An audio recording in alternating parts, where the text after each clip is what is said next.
ఆ సినిమా చూపిస్తాక మామ ముందు ఉన్న ఆడియన్స్ రెస్పాన్సెస్ వేరు, ఇప్పుడు ప్రెసెంట్ జనరేషన్ ఆడియన్స్ రెస్పాన్సెస్ వేరు. ఇప్పుడు ఇంకా ఎమోషనల్ రైట్స్ ఇవన్నీ కూడా ఎంజాయ్ చేస్తున్నారు.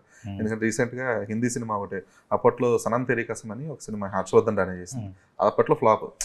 బట్ కట్ చేస్తే రీ రిలీజ్కి అసలు దానికి అసలు విభత్సంగా ఎంజాయ్ చేస్తారు హర్షవర్ధన్. సో ఇప్పుడు ఆడియన్స్ మైండ్ సెట్ కొంచెం మళ్ళీ మీరు అనుకున్న ప్రీతమని వచ్చుకోవడం లేదంటే నువ్వు నీ వల్ల ఇలాంటి సినిమాలు మళ్ళీ ఆడొచ్చేమో అన్న థాట్ ప్రాసెస్ ఏమన్నా? రీసెంట్గా ఒక ప్రొడ్యూసర్ అడిగారు సార్ నన్ను, సార్ ఇప్పుడు అప్పుడు ఏదో వేరే కారణాలు ఏమైనా అవ్వండొచ్చు సార్, కానీ ప్రీతమని కోసం మళ్ళీ తీద్దాము సార్.